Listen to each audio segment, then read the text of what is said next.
Hey guys, welcome back to my YouTube channel. Guys, आज की इस वीडियो में हम बात करेंगे क्लास 10th हिंदी का बिल्कुल वायरल टॉपिक। ठीक है, और 110% जितना भी मैं आपको कुछ दूंगा वो पूरी की पूरी सॉल्यूशन रहेगा। और आपका जो बोर्ड एग्जाम 22 फरवरी से हिंदी का पेपर है, इससे बाहर मैं गारंटी देता हूं कि 1 घंटे की वीडियो बनेगी, इससे बाहर एक भी आपका क्वेश्चन नहीं आने वाला। ठीक है, मैं आपसे गारंटी ये कहता हूं कि अगर आप इस वीडियो को 1 घंटा, ठीक है, 1 घंटा केवल आप सुन लेते हो तो आपका 70 में 70 नंबर बिल्कुल पक्का हो जाएगा। ये मैं गारंटी के साथ कहता हूं। आपने अगर इस वीडियो पे क्लिक किया तो आप एक लकी इंसान हो, और 10th के बोर्ड एग्जाम में आप भी अपना 96% लाना चाहते हो, तब आप इस वीडियो को शुरू से लेकर अंत तक जरूर देख लेना। इससे बाहर एक भी प्रश्न नहीं आएंगे, ये मैं गारंटी कहता हूं। और मैं खुद 7 सालों से कॉपी चेक करता हूं और टीचिंग लाइन में हूं। ठीक है, इससे बाहर एक भी क्वेश्चन नहीं बनने वाले आपके बोर्ड एग्जाम में। आपका टारगेट 95%। ठीक है, मैं इसलिए हम लोग पढ़ रहे हैं, हम लोग मेहनत कर रहे हैं कि इस बार हमको स्टेट लेवल पे टॉप करना है। ठीक है, स्टेट लेवल पे टॉप करना है, हमको 96% लाना है। इसके लिए ये 1 घंटे की वीडियो भले ही हमें देखना पड़े, हम देखेंगे, लेकिन हम 96% लाएंगे। ठीक है, आपकी मैथ कमजोर है, साइंस कमजोर है, बट हिंदी एक ऐसी चीज है ना, हिंदी सोशल साइंस आपकी हो गई और आर्ट वगैरह हो गई, ये सब क्या है, स्कोरिंग सब्जेक्ट, मतलब यहाँ से स्कोर, यहाँ पे नंबर आप चाहो तो बढ़ा लो। ठीक है, मेहनत करके। तो आपको 1 घंटा पढ़ना पड़े, हमको 96% लाकर यूपी में टॉप करना है। ठीक है, यूपी लेवल में स्टेट लेवल हासिल करना है। ठीक है, तो ये है क्लास 10th हिंदी के पूरी किताब से सभी महत्वपूर्ण प्रश्न। इससे बाहर एक भी प्रश्न आपके बोर्ड एग्जाम में नहीं आने वाले हैं। 22 फरवरी को देख लेना, 22 फरवरी 2024 बोर्ड परीक्षा में 100% पक्का आएगा। आपको केवल 1 घंटा इस वीडियो को सुनना है। ठीक है, इस वीडियो को आप खोल के थैंक्स सर हमें बोलने आओगे जिस दिन आप 22 फरवरी को एग्जाम देकर आओगे। ठीक है, ये मैं गारंटी लेता हूं, आपका 70 में 70 नंबर पक्का आएगा। केवल वीडियो को लास्ट तक देखना है। हिंदी में बस आपको इतना तैयार कर लेना, आप टॉप करोगे। ठीक है, देखो आपके बोर्ड एग्जाम में 20 अंक 20 मार्क्स का क्या पूछा जाएगा, ऑब्जेक्टिव टाइप के क्वेश्चन इन 20 अंक के बहुविकल्पी पूछे जाएंगे। ठीक है, एंड आपका 50 अंक का वर्णनात्मक प्रश्न पूछा जाएगा। वर्णनात्मक यानी जिसे हम डिस्क्रिप्टिव टाइप क्वेश्चन कहते हैं। तो देखो तो 20 आपको 50 अंक का क्या पूछा जाएगा, 50 मार्क्स का वर्णनात्मक टाइप के प्रश्न पूछा जाएगा। ठीक है, तो हम इसमें 40 महत्वपूर्ण बहुविकल्पी देखेंगे। इससे बाहर एक भी बहुविकल्पी आपके बोर्ड एग्जाम में नहीं आएगा, और यहां से आप 20 नंबर पक्का कर पाओगे। ठीक है, और 50 अंक के वर्णनात्मक प्रश्न देखेंगे। इससे बाद एक भी क्वेश्चन आपके बोर्ड एग्जाम में नहीं पूछे जाएंगे। तो सबसे पहले हम यहाँ पे सबसे पहले हम देखेंगे 20-40 बहुविकल्पी प्रश्न। ठीक है, जो कि 20 मार्क्स हमारे यहाँ से पक्के होंगे। तो सबसे पहले यहाँ पे देख सकते हो बहुविकल्पी टाइप के प्रश्न खंड आपको इस तरह से मिलेगा। ठीक है, यहाँ पे दे रखा है कि आचार्य रामचंद्र शुक्ल प्रसिद्ध है नाटककार के रूप में, कवि के रूप में, आलोचक के रूप में, उपन्यासकार के रूप में। ठीक है, तो देखो जो आचार्य रामचंद्र शुक्ल है वो आलोचक के रूप में प्रसिद्ध है। ऑप्शन नंबर सी आपका करेक्ट हो जाएगा। नेक्स्ट दूसरा कि जन्मेजय का नागयज्ञ के रचयिता है जयशंकर प्रसाद, महादेवी वर्मा, प्रेमचंद, राम कुमार वर्मा। ठीक है, तो ये है आपके जन्मेजय का नागयज्ञ जयशंकर प्रसाद की प्रमुख रचना है। तो ऑप्शन नंबर ए आपका करेक्ट हो जाएगा। तीसरा क्वेश्चन है कि महिला आंचल की रचनाकार। ठीक है, राजेंद्र यादव, शिवानी, अमृत राय, फणीश्वर नाथ रेणु। तो महिला आंचल के जो रचनाकार हैं वो फणीश्वर नाथ रेणु हैं। ऑप्शन नंबर आपका डी करेक्ट हो जाएगा। नेक्स्ट है कि कलम का सिपाही किस विधा पर आधारित रचना, विधा पूछ रखा है, जीवनी है कि आत्मकथा है कि कहानी है कि नाटक है। ठीक है, तो ये जीवनी है, क्या है, जीवनी है। नेक्स्ट है कि महादेवी वर्मा प्रसिद्ध है, महादेवी किस लिए प्रसिद्ध है, कथाकार के रूप में, उपन्यासकार के रूप में, रेखा चित्र के रूप में, या एकांकीकार के रूप में। तो देखो जो महादेवी वर्मा प्रसिद्ध है वो रेखा चित्र के रूप में प्रसिद्ध है। नेक्स्ट इसके बाद है यहाँ पे इत वृत्तात्मकता प्रधान प्रवृत्ति है, द्विवेदी युग की प्रधान प्रवृत्ति मतलब विशेषता होता है। ठीक है, भारतेंदु युग की, प्रगतिवादी युग की, प्रयोगवादी युग की। तो ये जो है आपका द्विवेदी युग की ये विशेषता है, इतिवृत्तात्मकता की प्रधान प्रवृत्ति। ठीक है, तो ऑप्शन नंबर ए आपका करेक्ट हो गया। सातवां है कि प्रयोगवाद का प्रारंभ हुआ था सन 1936, सन 1943, सन 1953, सन 1960 ईस्वी में। तो जो प्रयोगवाद का प्रारंभ हुआ था वो सन 1943 ईस्वी में हुआ था। ठीक है, और छायावाद में महेश माने जाते हैं जयशंकर प्रसाद की, सूर्यकांत त्रिपाठी निराला की, सुमित्रा नंदन पंत की, महादेवी वर्मा। ठीक है, तो छायावाद में जो महेश माने जाते हैं वो आपके ये सूर्यकांत त्रिपाठी निराला जी माने जाते हैं। ठीक है, ऑप्शन नंबर आपका बी करेक्ट हो जाएगा। इसके बाद 9वां है कि रीतिबद्ध कवि है, ठाकुर है कि आलम है कि बिहारी है कि देव है। ठीक है, तो इसमें से आपके देव रीतिबद्ध कवि है, ऑप्शन नंबर डी करेक्ट हो जाएगा। जगत विनोद के रचनाकार पद्माकर है कि मतीराम है कि देव है कि रसखान है। ठीक है, तो यहाँ पे पद्माकर जो है जगत विनोद के रचनाकार है। जेहि दिसी बैठे नारद फूली, सो दिसी तेहि न बिलो की भूली, पुनि पुनि मुनि उकसही अकुलाही, देखी दशा हर ठान मुस्काही। उपयुक्त पंक्ति में रस है, यहाँ पे मुस्कुराना आ गया है तो यहाँ पे हाथ से रस हो जाएगा। ठीक है, नेक्स्ट आपका 12 नंबर की अलंकार का शाब्दिक अर्थ होता है। जो अलंकार का शाब्दिक अर्थ होता है वो आभूषण से होता है, यानी ऑप्शन नंबर सी आपका करेक्ट हो जाएगा। नेक्स्ट है कि उत्प्रेक्षा अलंकार के वाचक शब्द है मानो, जानो, जानहु, मानहु, मनु, जनु, ये सभी। देखो जो उत्प्रेक्षा अलंकार होता है उसमें मनहु, मानो, जनहु, जानो, ठीक है, मानो, जानो सब कुछ आता है, तो ये सभी वाला ऑप्शन आपका करेक्ट हो जाएगा।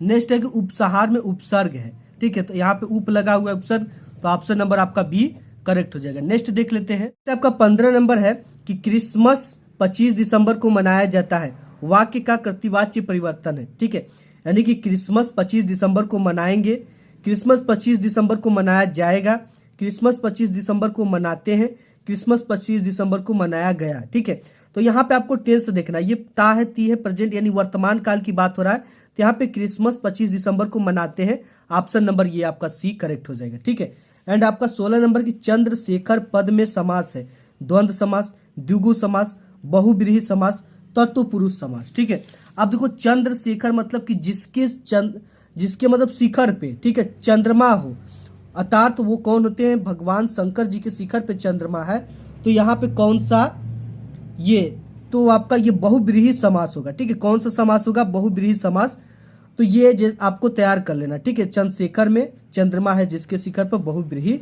समास। 17 कि दूध का तत्सम होगा, दुग्ध होगा कि दधी होगा कि छाछ होगा कि मक्खन होगा। तो देखो जो दूध का शुद्ध रूप होता है वो दुग्ध होता है। अब इसके बाद 18 नंबर है कि मेरी बहन सरोज बहुत अच्छा गाती है, वाक्य में विधेय है, मेरी बहन है, सरोज है, बहुत अच्छा गाती है कि गाती है। ठीक है, क्या आपका होगा, तो ये होगा बहुत अच्छा गाती है, इसमें विधेय है। ठीक है, बहुत अच्छा गाना क्या है, इसमें विधेय है। 19 नंबर है कि युष्मत का खष्टी विभक्ति बहुवचन रूप है, युष्माकम, त्वा, यूयम, त्वय। ठीक है, क्या है आपका इसमें, युष्माकम, ऑप्शन नंबर ए करेक्ट हो जाएगा। रहमान यहाँ नहीं आया था, रेखांकित पद का परिचय है, रीतिवाचक क्रिया विशेषण आया था, क्रिया की विशेषता। ठीक है, कालवाचक क्रिया विशेषण आया था, क्रिया की विशेषता, तो इसमें आपका ये होगा। ठीक है, यहाँ मतलब स्थान को दिखा रहा है, क्रिया विशेषण आया था, क्रिया की विशेषता है, ऑप्शन नंबर डी आपका करेक्ट हो जाएगा। ठीक है, नेक्स्ट देखते हैं, नेक्स्ट आपका 21 नंबर है, क्या भूलू ये क्या याद करूं। ठीक है, किस विधा की रचना है, ये जीवनी है कि आत्मकथा है कि नाटक है कि संस्मरण है, ये काफी इंपॉर्टेंट है। तो देखो क्या भूलू क्या याद करूं, ये आत्मकथा है, ऑप्शन नंबर आपका बी करेक्ट हो जाएगा। किसका है आपको कमेंट बॉक्स में कमेंट कर कर बताना है।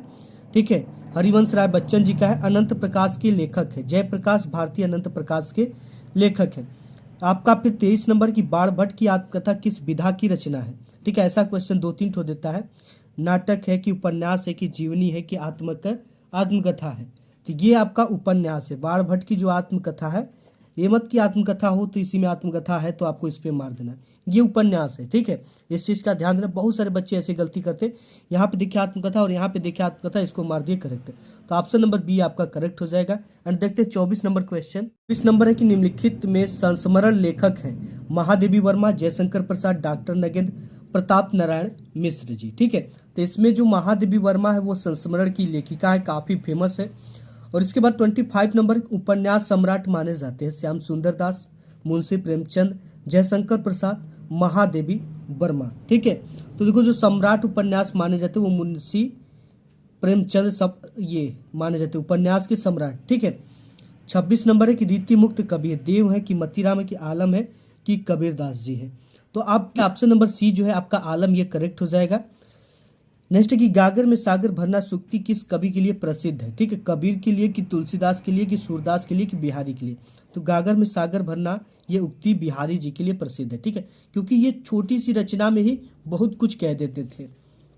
28 नंबर है कि दीप शिखा की रचना है, पंत की, जयशंकर प्रसाद की, महादेवी वर्मा की, निराला की। ठीक है, तो ये महादेवी वर्मा जी की है दीप शिखा, अब इसके बाद 29 नंबर है कि प्रेम वाटिका के लेखक है रसखान है, मतीराम है, केशव दास है कि भूषण है। ठीक है, तो यहाँ पे आपका रसखान है, प्रेम वाटिका के जो रचनाकार है वो रसखान जी है। इसके बाद 30 नंबर क्वेश्चन की ग्राम्या के रचयिता है। ठीक है, ग्राम्या के रचयिता कौन है? राम नरेश त्रिपाठी, सुमित्रा नंदन पंत, नरेंद्र शर्मा, अज्ञे जी। तो यहाँ पे आपके जो सुमित्रा नंदन पंत ये ग्राम्या के रचयिता हैं। इसके बाद है 31 नंबर क्वेश्चन की विकृति वेशभूषा आकार चेष्टाएं किस रस का आलंबन व विभाव है? वीर रस का, हास्य रस का, करुण रस का, श्रृंगार रस का। तो ये हास्य रस का है। ठीक है, किसका है? यानी विकृति वेशभूषा आकार चेष्टाएं आप देखकर आपके मन में हंसी उत्पन्न हो जाती है, तो यहाँ पे हास्य रस होगा। अब इसके बाद 32 नंबर है लिखकर लोहित लेख डूब गया दिन मणि आहा, व्योम सिंधु सखी देख तारक बुध बुध दे रहा। इन पंक्तियों में छंद है, दोहा छंद है कि सोरठा है कि रोला है कि चौपाई है। ठीक है, तो यहाँ पे आपका जो होगा इसमें सोरठा छंद होगा, क्योंकि इसके पहले और तीसरे में कितनी कितनी मात्राएं 11-11 और तीसरे और चौथा में 13-13 मात्राएं हैं। आपको मात्राओं को गिनना पड़ेगा। भज मन चरण कमल अनिवासी उपयुक्त पंक्ति में अलंकार है, उपमा है, रूपक है, यमक है, उत्प्रेक्षा है। ठीक है, तो यहाँ पे जो होगा आपका रूपक अलंकार होगा, भेद रहित आरोप है इसमें। भज भज मन चरण कमल अनिवासी। अब यहाँ पे है आपका 34 नंबर की अनमोल शब्द में उपसर्ग है, ल है कि अ है कि अम है कि मोल है। ठीक है, तो यहाँ पे आपका अ वाला ऑप्शन करेक्ट हो जाएगा, अमोल शब्द में उपसर्ग अ है। ठीक है, इसके बाद यहाँ पे आपका 35 आपका 15 नंबर है कि तस्मै तद शब्द के किस विभक्ति और वचन से संबंधित रूप है? तृतीया बहुवचन, चतुर्थी एक वचन, द्वितीया द्विवचन, पंचमी एक वचन। ठीक है, तो ये चतुर्थी आपका एक वचन का है, तो ऑप्शन नंबर आपका बी करेक्ट हो गया। एंड 36 नंबर की तन मन धन में कौन सा समास है? द्विगु है, द्वंद्व है, तत्पुरुष है, कर्मधारय समास है। यानी कौन सा समास है इसमें आपका होगा? ये द्वंद्व समास। ठीक है, कौन सा समास होगा? द्वंद्व समास। इसमें और शब्द का लोप लगा हुआ है, तो यहाँ पे द्वंद्व समास होगा। और यहाँ पे कामदेव का पर्यायवाची है, अनंग है कि काम है कि मनोज है कि ये सभी है। ठीक है, तो यहाँ पे आपका ये सभी वाला ऑप्शन करेक्ट हो जाएगा। अक्सर ये सभी जब आता है ना तो वही सही होता है। माता जी ने प्रकाश को बाजार भेजा, वाक्य में उद्देश्य क्या है? माता जी है कि बाजार भेजा कि प्रकाश को कि माता जी ने प्रकाश को। तो यहाँ पे आपका माता जी क्या है? माता जी ने प्रकाश को बाजार, वाक्य में उद्देश्य क्या है? माता जी ने। ठीक है, अब इसके बाद देख लेते हैं यहाँ से 38 से 39 वाला नंबर क्वेश्चन। यह मेज मुझसे टूट गई वाक्य का कर्तृ वाच्य में परिवर्तन क्या है? यह मेज मुझसे टूट गई थी, यह मेज मैंने तोड़ी, यह मेज मैं तोड़ूंगा, यह मेज मेरे द्वारा तोड़ी जाएगी। ठीक है, तो यहाँ पे यह मेज मैंने तोड़ी, यही आपका करेक्ट हो जाएगा। दादी जी प्रतिदिन समाचार पत्र पढ़ती, रेखांकित पद का परिचय क्या होगा? ठीक है, तो इसमें जो परिचय होगा इसका सकर्मक क्रिया, स्त्रीलिंग, एक वचन, वर्तमान काल, कर्तृवाच्य। ठीक है, ऑप्शन नंबर आपका बी करेक्ट हो जाएगा। अब हम देखेंगे इसके बाद सबसे महत्वपूर्ण गद्यांश। ठीक है, तो जो सबसे पहला इंपॉर्टेंट गद्यांश वो है कुसंग का ज्वर डैश डैश उठाती जाएगी, वेरी वेरी इंपॉर्टेंट है। ठीक है, तो आपको सबसे पहले इसको देख लेना है कि किसकी हमें व्याख्या करना है। इसको देखो, इस तरह से आपको बोर्ड एग्जाम में पूछा जाएगा। कुसंग का ज्वर सबसे भयानक होता है। ठीक है, यह केवल नीति और सद्बुद्धि का नाश नहीं करती बल्कि बुद्धि का भी क्षय करती है।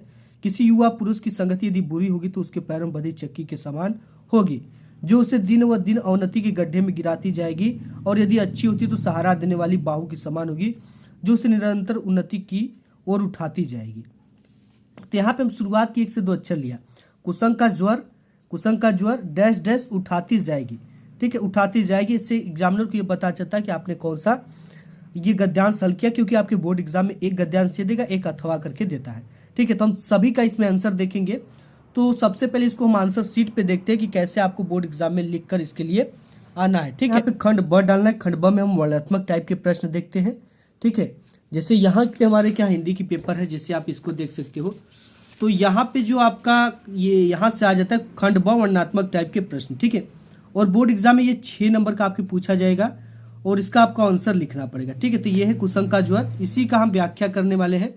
यह आपके 2024 का वायरल पेपर। ठीक है, तो यहाँ पे कुसंग का ज्वर डैश डैश उठाती जाएगी। प्रस्तुत गद्यांश हमारी पाठ्य पुस्तक हिंदी के गद्य खंड में संकलित मित्रता नामक पाठ से लिया गया है और इसके जो लेखक है आचार्य रामचंद्र शुक्ल जी हैं। आपको इसको केवल सुनना है वीडियो को, आपको ये सब चीजें तैयार हो जाएंगी। इसके बाद देगा रेखांकित अंश की व्याख्या करने के लिए, जैसे यहाँ पे मैं दिखा दूं आपको किस तरह से इसका व्याख्या देता है। जैसे ये पेपर ही वारण, यहाँ पे देगा गद्यांश की रेखांकित अंश की व्याख्या, इसकी हमको व्याख्या करना है। व्याख्या किसकी करनी है ये देख सकते हो आप, जिसके नीचे रेखा खींच दिया गया है, ठीक है, किसी युवा पुरुष की डैश डैश यहाँ तक जिसके नीचे रेखा खींचा गया उसकी ही व्याख्या करना है। प्रस्तुत पंक्ति में लेखक कहते हैं कि यदि बुरी संगति को भयानक रोग बताएं, यह अच्छे गुणों का विनाश करने के साथ साथ बुद्धि को भी नष्ट कर देती है, किंतु अगर अच्छी संगति मिल जाए तो बुरी संगति में पड़ा व्यक्ति गर्त से निकलकर प्रगति के पथ पर चलने लगता है। ये इसका आंसर हो गया, ठीक है। अब यहाँ पे कुसंग का व्यक्ति के जीवन पर क्या प्रभाव पड़ता है। देखो कुसंग का जो होता है ना, सबसे ज्वर होता है, एक तरह से भयानक ज्वर होता है, जो जिसका संगति कुसंग से हो जाए यानी बेकार आदमियों से है, उसका बुद्धि नष्ट हो जाती है, ठीक है। यहाँ पे देखो बल्कि सद्बुद्धि का ही नाश, मतलब आचरण का ही नष्ट नहीं करती बल्कि बुद्धि का भी क्षय कर देती है, ठीक है। तो ये होता है इसका प्रभाव कुसंग का। नेक्स्ट देख लेते हैं, आपका है मित्र का कर्तव्य डैश डैश धोखा न होगा, ठीक है। तो यहाँ पे इस तरह से इसका गद्यांश देगा बोर्ड एग्जाम में। मित्र का कर्तव्य इस प्रकार बताया गया कि उच्च और महान कार्य में हर प्रकार सहायता देना, मन बढ़ाना और साहस दिलाना कि तुम अपनी निज की सामर्थ्य से बाहर काम कर जाओ। यह कर्तव्य उसी से पूरा होगा जो दृढ़चित और संकल्प का हो। इसमें हमें ऐसे मित्रों की खोज में रहना चाहिए जिनसे हमें अधिक आत्मबल हो। हमें उनका पल्ला उसी तरह पकड़ना चाहिए जिस तरह सुग्रीव ने राम का पल्ला पकड़ा था, ठीक है। इसका हमें क्या करना है, उपयुक्त गद्यांश का संदर्भ लिखना है, गद्यांश की रेखांकित अंश की व्याख्या करना है, हमें कैसे मित्रों की खोज में रहना चाहिए, ठीक है। तो यहाँ पे हम लिखेंगे सबसे पहले खंड ब वर्णनात्मक टाइप के प्रश्न, प्रश्नोत्तर संख्या 21 आएगा आपको। मित्र का कर्तव्य डैश डैश धोखा न होगा। संदर्भ लिखेंगे प्रस्तुत गद्यांश रहेगा ये। गद्यांश हमारी पाठ्य पुस्तक हिंदी के गद्य खंड में संकलित मित्रता नामक पाठ से लिया गया है। इस पाठ के जो लेखक है वो आचार्य रामचंद्र शुक्ल जी है। रेखांकित अंश की व्याख्या में हेडिंग डालेंगे, प्रस्तुत पंक्ति में लेखक कहता कि एक सच्चा मित्र अपने मित्र के अच्छे महान कार्यों को करने में इस प्रकार से सहायता करता है कि वह साहस और दृढ़ संकल्प के बल पर अपने से भी अधिक कार्य, ठीक, अपने सामर्थ्य से भी अधिक कार्य यानी अपनी क्षमता से भी अधिक कार्य कर जाता है। ऐसा कार्य वही व्यक्ति कर सकता है जिसका मन शक्तिशाली हो और जो स्वभाव का दृढ़ निश्चयी हो। इसके बाद इसमें एक क्वेश्चन आपसे पूछेगा कि हमें कैसे मित्रों की खोज में रहना चाहिए, ठीक है। हमें ऐसे मित्रों की खोज में रहना चाहिए जिनमें हमसे अधिक आत्मबल हो, ठीक है, जो हमसे भी अधिक चालाक हो और हमें गिरते हुए वो संभाल ले। हमें ऐसे मित्रों की खोज में रहना चाहिए। आजकल के जो मित्र होते हैं ऐसे मित्रों की खोज में रहते हैं कि यार हमको 2-4 पैसे की खर्चा कर दे, ठीक है। खर्चा पानी करने वाले मित्रों के चक्कर में खोज में नहीं रहना चाहिए, क्योंकि वो आपके सही समय पर साथ नहीं दे सकते, ठीक है। तो ये हो गया। अब इसके बाद देखो और जो इम्पोर्टेंट है, हे भगवान बना रही है, ये ममता नामक पाठ से लिया गया और जयशंकर प्रसाद इसके लेखक है, ठीक है। ये भी मैं बता देता लेकिन वीडियो काफी लंबी बन जाएगी।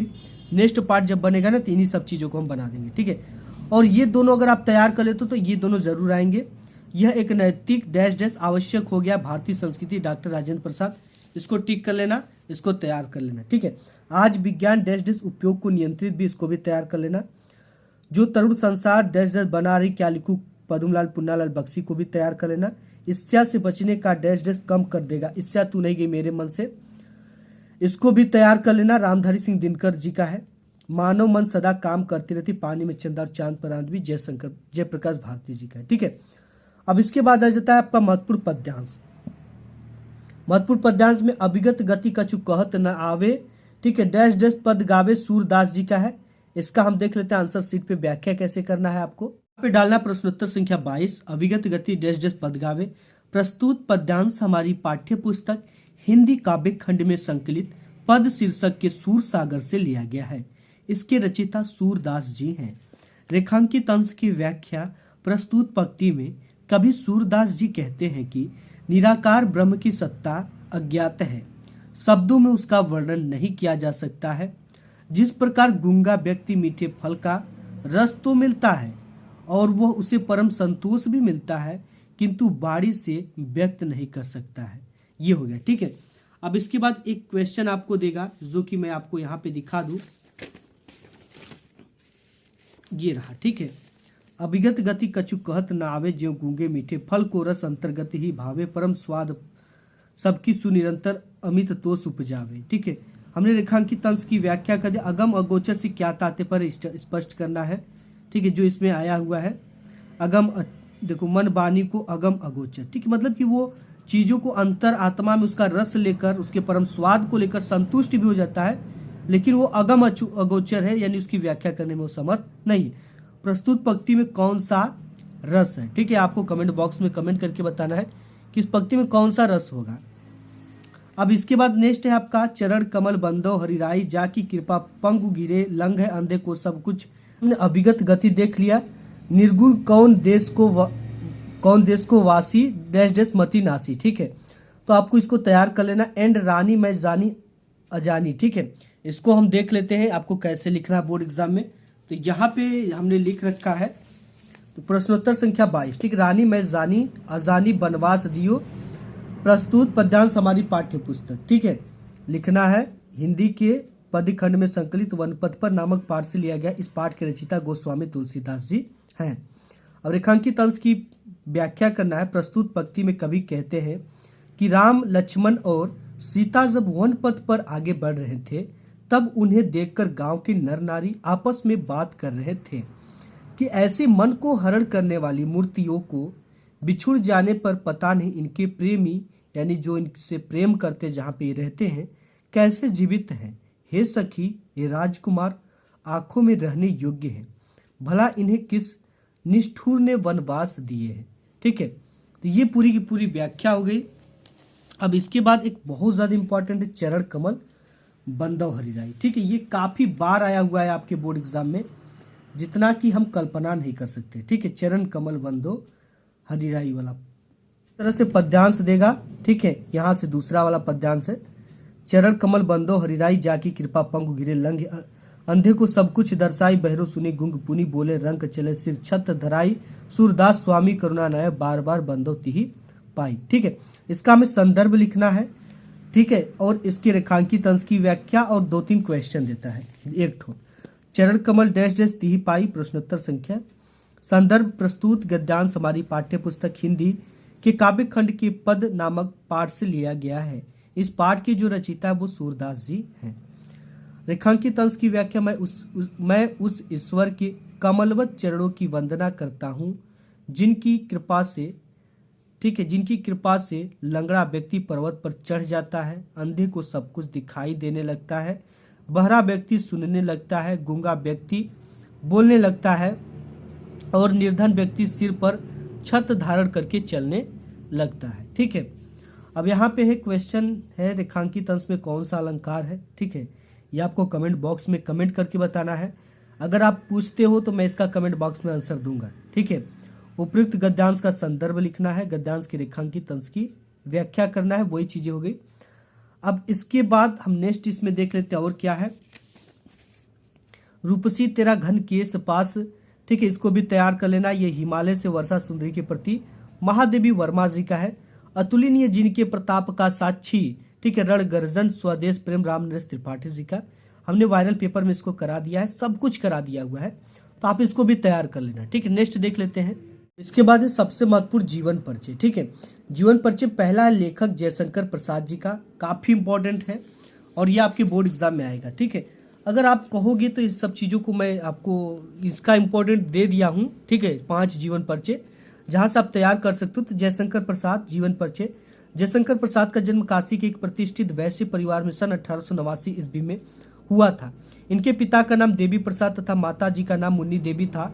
बचपन में ही पिता का मृत्यु हो जाने के कारण जयशंकर प्रसाद की प्रारंभिक शिक्षा घर पर हुई। घर पर ही इन्होंने हिंदी, संस्कृत, उर्दू, फारसी भाषा का गहन अध्ययन किया। इनका बचपन तो सुख में बीता, किंतु बाद में इन्हें अत्यधिक कठिनाइयों का सामना करना पड़ा। इनका जीवन बड़ा ही संघर्षशील था और अल्प अवस्था में ही क्षय रोग से ग्रस्त होकर सन 1937 ईस्वी में स्वर्ग सिधार गए।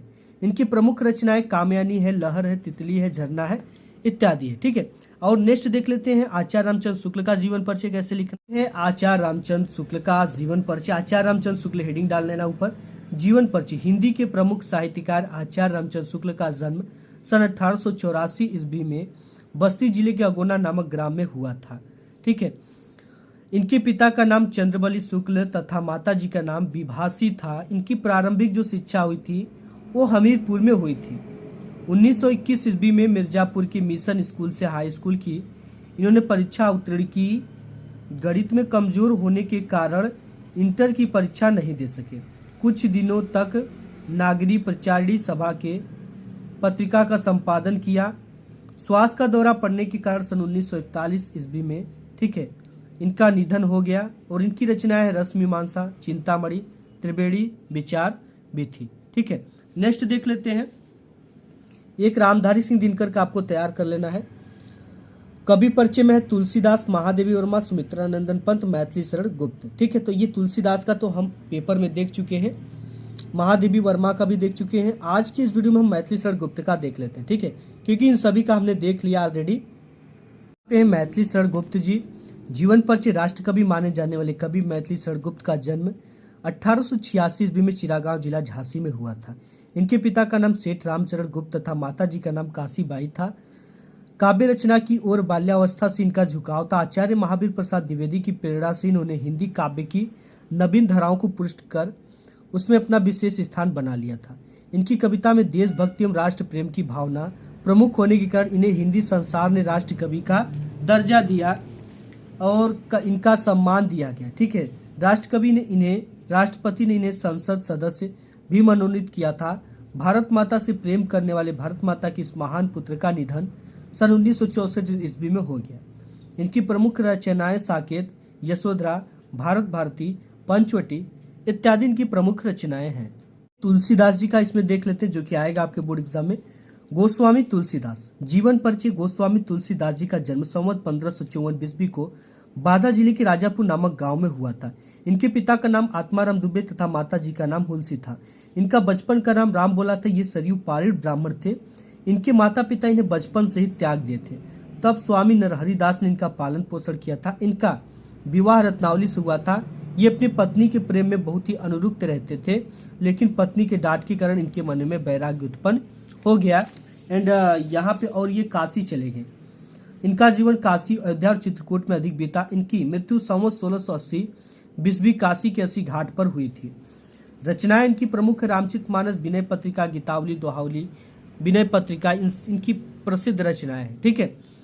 इसके बाद हम देखते हैं, ये चीजें हमारी समाप्त होती है।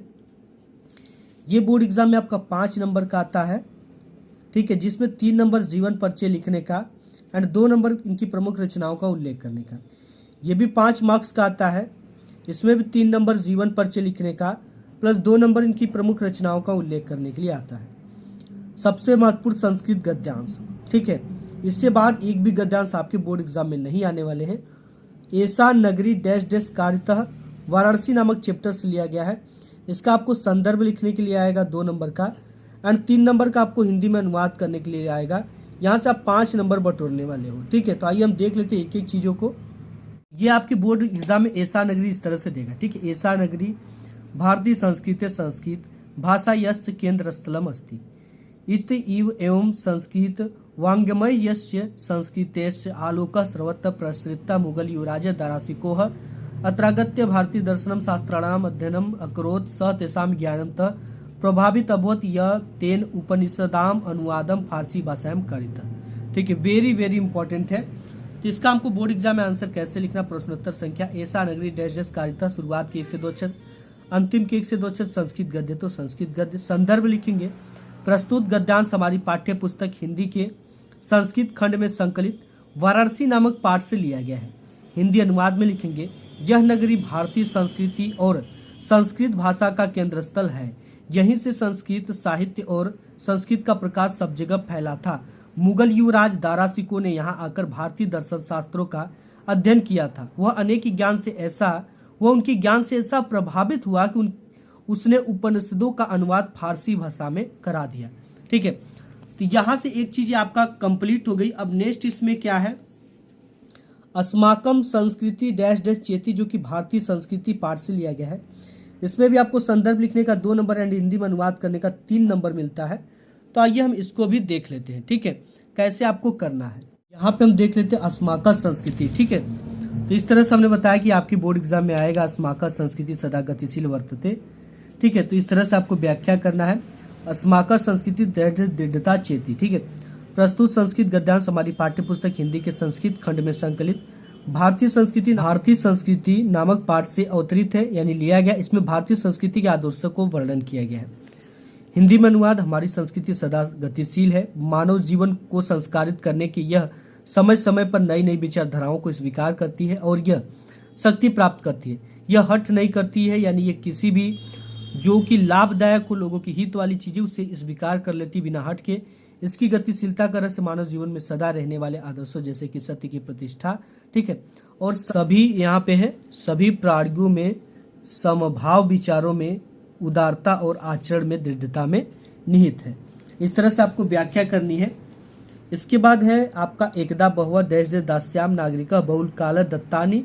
ठीक है, ये भी इंपॉर्टेंट है। वाराणसी सुविख्यात प्राचीन नगरी, ये भी इंपॉर्टेंट है। ठीक है, इसे भी तैयार कर लेना है।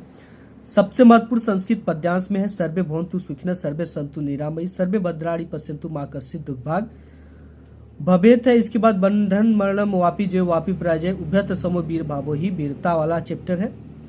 इन दोनों को हम देख लेते हैं कैसे आपको लिखना है। भवन्तु वाला आपको इस तरह से आएगा बोर्ड एग्जाम में, सर्वे सन्तु सुखिनः सर्वे सन्तु निरामयी सर्वे भद्राणि पश्यन्तु मा कश्चित् दुर्भाग् भवेत्। ठीक है, सर्वे भवन्तु डैश डैश भवेत्। प्रस्तुत श्लोक हमारी पाठ्यपुस्तक हिंदी के संस्कृत खंड के अंतर्गत भारतीय संस्कृति नामक पाठ से लिया गया है। हिंदी में अनुवाद सब सुखी हो, सब रोग रहित हो या निरोग हो, सब कल्याण को देखे, कोई भी दुख न हो, यानी कोई भी दुख का भागी न हो, अतः सभी के कल्याण की कामना इसमें की गई है। ठीक है, इसके बाद है बंधन मरणम वापी जो वापी पराजय उभयत समो वीर भावो ही, वीरता। इसको देख लेते हैं। बंधन मरणम को आप तैयार कर लेना। एंड तीसरा है अब्दो दुरागामी च साचरण च पंडिता अमुक स्फुट वक्ता चयो जनाति स पंडिता। ठीक है, जिसका आपको कैसे लिखना है, आंसर सीट रहा आपका। यहाँ पे पद अब्दो डैश डैश पंडिता। संदर्भ प्रस्तुत संस्कृत पदखंड हमारी पाठ्यपुस्तक हिंदी के संस्कृत पदखंड में संकलित प्रबुद्धो ग्रामीण नामक पाठ से लिया गया। हिंदी में अनुवाद बिना पैरों का है किंतु दूर तक जाता है, साक्षर है यानी अक्षर युक्त है किंतु पंडित नहीं, मुख विहीन होने पर भी स्पष्ट बोलने वाला है, इसे जो जानता है वो पंडित है। ठीक है, इस तरह से आपको पूरी व्याख्या कर देनी है। इन तीनों को तैयार करके जाना, एक तो जरूर आएगा आपके बोर्ड एग्जाम में। ठीक है, एंड आपका नेक्स्ट आ जाता है, ये हमने कहाँ तक देख लिया, सर्वे भवन्तु देख लिया, बंधन मरणम देख लिया, ठीक है, अब्दो दुरागामी देख लिया। अब इसके बाद आता है संस्कृत के श्लोक, आपको 3 तैयार कर लेना है। सर्वे भवन्तु सुखिनः सर्वे सन्तु निरामयी, ठीक है, सर्वे भद्राणि पश्यन्तु मा कश्चित् दुर्भाग् भवेत्। एक बंधन मरणम वापी जो वापी पराजय उभयत समो वीरः वीर भावो ही, वीरता। अब्दो दुरागामी, ठीक है, च साचरो न च पंडिता अमुक स्फुट वक्ता चयो जनाति स पंडिता। यानी कि इन तीनों को ही आपको तैयार कर लेना इस श्लोक के रूप में। सर्वे भवन्तु वाला, एक बंधन मरणम वापी जो वापी पराजय, अगर 2 आते हैं तो एक नहीं आएगा। ठीक है, अब्दो दुरागामी च साचरो न च पंडिता अमुक स्फुट वक्ता चयो जनाति स पंडिता। इनको तीनों को तैयार कर लेना है। 2 आ जाएंगे, 1 लिख लेना है। ठीक है, तो यहाँ से आपका 3 नंबर का खंड काव्य आता है बोर्ड एग्जाम में आपके। जैसे यहाँ पे ये पेपर आप देख सकते हैं, आपका देख सकते हो 25 नंबर में खंड काव्य, जो कि 3 नंबर का आपके बोर्ड एग्जाम में आता है, इस तरह का आएगा। ठीक है, तो ये आपके डिस्ट्रिक्ट वाइज होता है। अब नेक्स्ट देख लेते हैं इसमें क्या आएगा आपके बोर्ड एग्जाम में। इसके बाद आप में आएगा सबसे महत्वपूर्ण संस्कृत के प्रश्न उत्तर। ठीक है, पहला कि बीरह केन पूजेत, तो बीरह बीरेण पूजेत। पदेन बिना किम दूरम याति, तो पदेन बिना पत्रम दूरम याति। चंद्रशेखर क आसित, चंद्रशेखर का प्रसिद्ध क्रांतिकारी आसित और देशभक्त च आसित। ठीक है, भारतीय संस्कृति की दृष्टि अस्ति, तो भारतीय संस्कृति सदा गतिशील वर्तते। पुरुराज क आसित, पुरुराज एक भारत वीर आसित। अलछेन्द्र क आसित, अलछेन्द्र यमन राजा आसित। इन सभी को तैयार कर लेना। ठीक है, और देखते हैं सबसे महत्वपूर्ण निबंध क्या क्या है। पर्यावरण प्रदूषण, आतंकवाद का कारण निवारण, विज्ञान वरदान अभिशाप, जनसंख्या वृद्धि, मेरी प्रिय पुस्तक। ठीक है, तो हम इसमें देख लेते हैं विज्ञान वरदान या अभिशाप, काफी इंपॉर्टेंट है। ठीक है, पर्यावरण प्रदूषण तो हम देख चुके हैं बार बार, लेकिन विज्ञान वरदान या अभिशाप हम देखते हैं। हो गया विज्ञान वरदान या अभिशाप। ठीक है, सबसे पहले रूपरेखा डालेंगे और प्रस्तावना डालेंगे। प्रस्तावना देखो, रूपरेखा में क्या है, प्रस्तावना है विज्ञान का वरदान, विज्ञान की देन, विज्ञान का वरदान या अभिशाप, उपसार। यानी इन सभी की हेडिंग के अंतर्गत हम पूरे निबंध को लिखने वाले हैं। सबसे पहली हेडिंग है प्रस्तावना, तो यहाँ पे डाला विज्ञान आज ईश्वर की भांति, ठीक है, सर्वव्यापी हो गया है। मानव जीवन का कोई ऐसा क्षेत्र नहीं है, कोई ऐसा कोना नहीं जहाँ विज्ञान न हो। विज्ञान की बदौलत आज मानव जीवन एक रंगीन कल्पनाओं का सुनहरा संसार बन गया है। विज्ञान वरदान, विज्ञान मानव जीवन के लिए एक वरदान स्वरूप है, क्योंकि विज्ञान ने यह वह कर दिखाया जो हमने कभी कल्पना नहीं किया था। विज्ञान कई क्षेत्रों में अपना परचम लहराया हुआ है। इसके बाद है विज्ञान की देन क्या है भैया। परिवहन के क्षेत्र में पहले लंबी लंबी यात्राएं स्वप्न सी लगती थी, किंतु आज रेलों, मोटरों, कारों और वायुयानों व आज के वैज्ञानिक साधनों के द्वारा मनुष्य ने चंद्रमा पर भी अपने कदमों के छाप छोड़ाए हैं। ठीक है, और आप जानते हो कि भारत चंद्रमा तक भी पहुंच गया है, उसको पता लगाने के लिए उस पर क्या क्या चीजें हैं। ठीक है, संचार के क्षेत्र में मोबाइल टेलीफोन के द्वारा सेकेंडों में संदेश भेजा जा रहा है। दैनिक जीवन में हमारे दैनिक जीवन का प्रत्येक कार्य विज्ञान पर आधारित है। विद्युत हमारे जीवन का महत्वपूर्ण हिस्सा बन गया है। चिकित्सा के क्षेत्र में आज विज्ञान के ही कारण चिकित्सा में अनेक दवाओं, यंत्रों आदि से उन रोगों को ठीक कर दिया जाता है जो कभी कभी ठीक नहीं हो सकते थे। ठीक, जिसकी कल्पना करना भी नहीं लगता था कि कभी कैंसर पे हम लोग नियंत्रण पा पाएंगे। इसके बाद विज्ञान वरदान के रूप में कैसे है, तो देखो विज्ञान वरदान अभिशाप दोनों है, किंतु हमारे सारे विनाश के लिए उत्तरदायी नहीं ठहराया जा सकता। विज्ञान तो एक शक्ति है जिसका उपयोग अच्छे और बुरे दोनों तरह के कार्यों के लिए किया जाता है। यह एक तलवार है जिससे शत्रु का गला भी काटा जा सकता है और अपना भी। ठीक है, ये दोनों कार्यों के लिए है। उपसंहार में क्या है, यदि विश्व के वैज्ञानिक विध्वंसात्मक आविष्कारों की प्रवृत्ति का त्याग कर मानवीय कल्याणों के प्रति उन्मुख हो जाए तो शांति का साम्राज्य स्थापित हो जाएगा, सर्वत्र प्रेम और सद्भावना व्याप्त हो जाएगी और ये पृथ्वी स्वर्ग बन जाएगी। ठीक है, तो ये पूरी की पूरी आपकी क्या हो गई, निबंध हो गई। निबंध जो होता है आपके बोर्ड एग्जाम में 7 नंबर का पूछा जाता है। ठीक है, कितने नंबर का, 7 नंबर का पूछा जाता है। इसके बाद है प्रार्थना पत्र। आकस्मिक अवकाश हेतु प्रधानाचार्य को एक पत्र लिखना है। ठीक है, तो आइए हम देख लेते कैसे लिखना है। पत्र लेखन, हेडिंग डालना, प्रश्नोत्तर संख्या डालना, सेवा में काबा लगाना। श्रीमान प्रधानाचार्य जी, HV inter college Prayagraj Uttar Pradesh. विषय आकस्मिक अवकाश हेतु पत्र। महोदय कामा लगाना, सविनय निवेदन है कि आज मेरे घर पर एक अति आवश्यक कार्य हो जाने के कारण मैं दिनांक को कॉलेज आने में असमर्थ हूँ, अतः आपसे विनम्र निवेदन है कि एक दिन की आकस्मिक अवकाश प्रदान करने की कृपा करें। धन्यवाद। दिनांक आपका आज्ञाकारी शिष्य कख गघ कक्षा 10। बोर्ड एग्जाम में नाम नहीं लिखा जाता। ठीक है, इसके बाद आपको आ जाता है एक और भी इम्पोर्टेंट है, छात्रवृत्ति के लिए प्रार्थना पत्र। इसके लिए देखो कैसे लिखना आपको बोर्ड एग्जाम में। प्रश्नोत्तर संख्या, सेवा में श्रीमान प्रधानाचार्य जी, HVI inter college Prayagraj Uttar Pradesh. विषय छात्रवृत्ति हेतु प्रधानाचार्य को पत्र। महोदय, सविनय निवेदन है कि मैं आपके विद्यालय की कक्षा 10वीं की छात्रा हूँ। मेरे घर पर आर्थिक स्थिति अच्छी नहीं है, अर्थ अभाव के कारण मेरी पढ़ाई छूट न जाए, अतः विद्यालय को से छात्रवृत्ति प्रदान करने की कृपा करें। दिनांक आपका आज्ञाकारी क्षेत्र, नाम और कक्षा। ठीक है, इतना आप हल कर लेते हो तो आपका बोर्ड एग्जाम में 70 में 70 नंबर बिल्कुल पक्का हो जाएगा। और जो मैंने आपका छोड़ा हुआ है ना, जो आपका गद्यांश और पद्यांश और संस्कृत का गद्यांश पद्यांश, उसको भी हल कर लोगे तो 70 में 70 नंबर बिल्कुल पक्का, ये गारंटी है।